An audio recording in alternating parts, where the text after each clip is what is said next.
Korang nak tahu tak? Tumbuhan tidak memerlukan cahaya untuk membuat glukos. Tapi tumbuhan memerlukan cahaya untuk membuat bahan yang diperlukan dalam proses membuat glukos. Hey. What?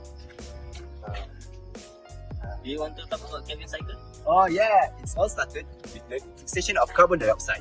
So first, carbon dioxide are gained from the atmosphere via plants, such as trees around here. So with the carbon dioxide gained, it will add up by the ribosco, which is the ribosolate biphosphate, which is REBP carboxylase.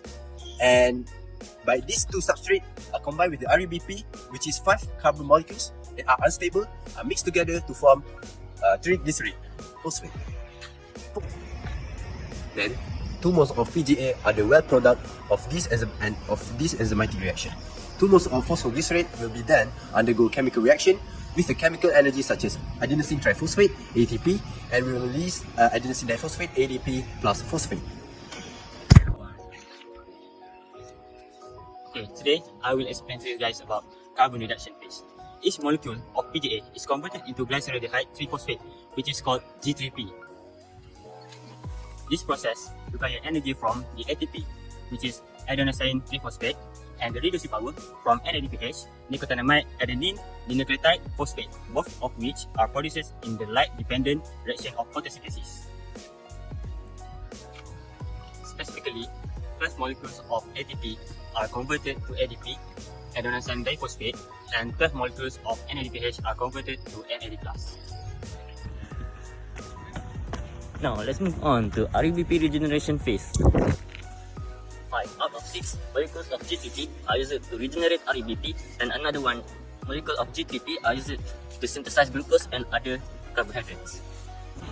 5 molecules of G3P undergo a series of complex enzyme-driven reactions to produce ribulose 5-phosphate, and once the ribulose 5-phosphate, which we call RUP, are formed, they will undergo a phosphorylation reactions to produce ribulose 5-biphosphate molecules.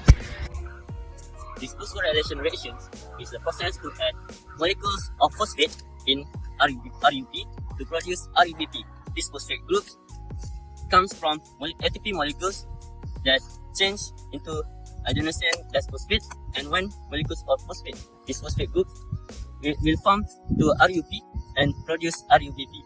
So this process requires energy to undergo. Once RUBP molecules are produced, they are ready to undergo the next Kelvin cycles and keeps going until the plants die. Harith. Hey! Last but not least, there are many importance of Kelvin cycles. Kelvin cycles can convert glyceraldehyde 3-phosphate 3GP to many other molecules. For example, 3GP can form glycerol and fatty acid. As we know, glycerol and fatty acid is the elements to make plant oil.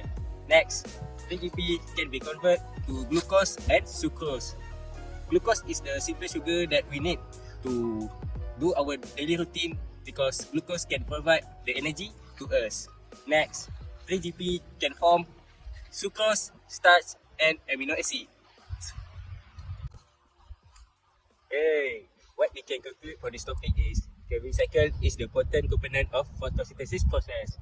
It is because Kelvin cycles allowing plant and other autotrophs to convert carbon dioxide to organic molecules like glucose. Other than that, energy from the sun is stored in the chemical bond and energy is recycled in our ecosystem. Lastly,